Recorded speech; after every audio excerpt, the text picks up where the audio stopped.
नमस्कार, मी पूनम. तुम्हा सगळ्यांचं पूनम रेसिपी मध्ये स्वागत आहे.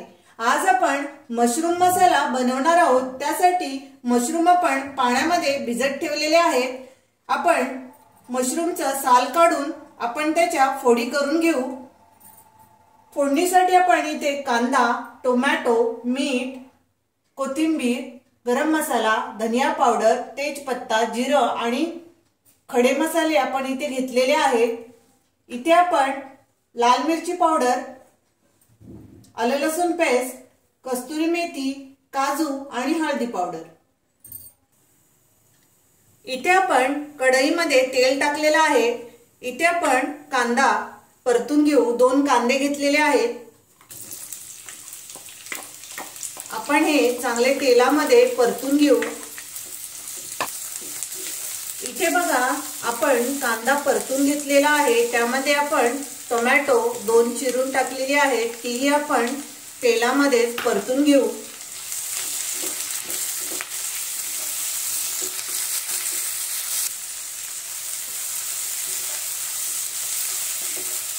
कांदा टोमॅटो पण परतून घेतलेला आहे. त्यामध्ये आपण 10-12 काजूही परतून घेऊ.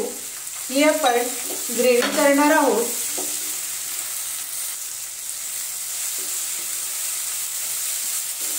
इथे आपण परतून घेतलेला आहे. गॅस बंद करू आणि हे मिक्सरला आपण बारीक करून घेऊ. इथे आपण कांदा टोमॅटो आणि काजू याची प्युरी करून घेतलेली आहे. कढईमध्ये फोडणीसाठी आपण तेल टाकलेलं आहे. तेल गरम झालंय. आता आपण जिरं, तमालपत्र आणि दालचिनी सर्व खडे मसाले आपण टाकून घेऊ.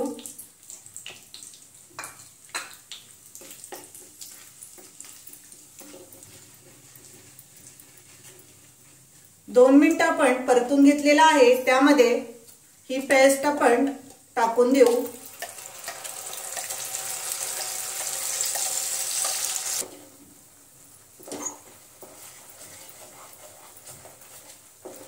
इथे आपण कांदा टोमॅटो आणि काजू त्याची प्युरी टाकून दिलेली आहे.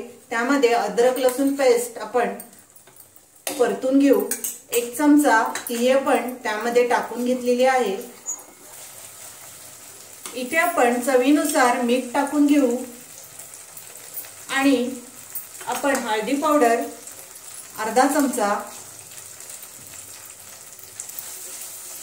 लाल मिरची पावडर आपण 2 चमचे टाकूया.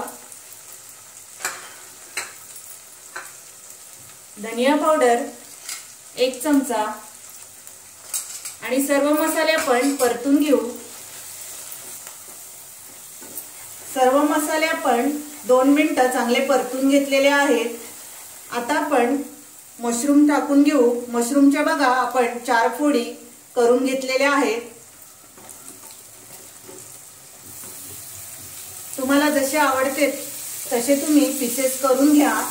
मशरूम आपण परतून घेऊ. 2 मिनिटं आपण मशरूम परतून घेतलेला आहे. आता आपण त्याच्यामध्ये पाणी टाकून घेऊ. इथे आपण 1 ग्लास पाणी टाकून घेऊ आणि सर्व मिक्स करून घेऊया.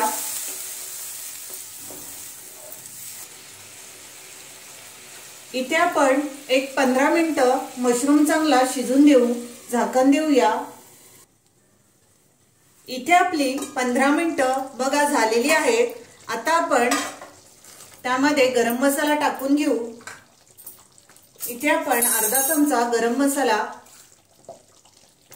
टाकून घेऊ. वरून आपण कोथिंबीर स्वच्छ धुवून कापून घेतलेली आहे.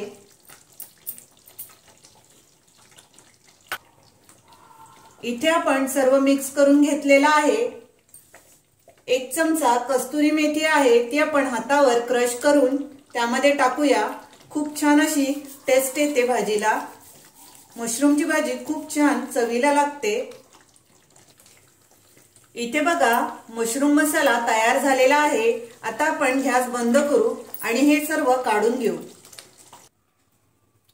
इथे आपला मशरूम मसाला तयार झालेला आहे.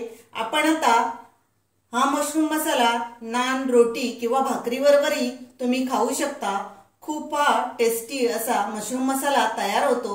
तुम्ही ही माझी रेसिपी नक्की ट्राय करा।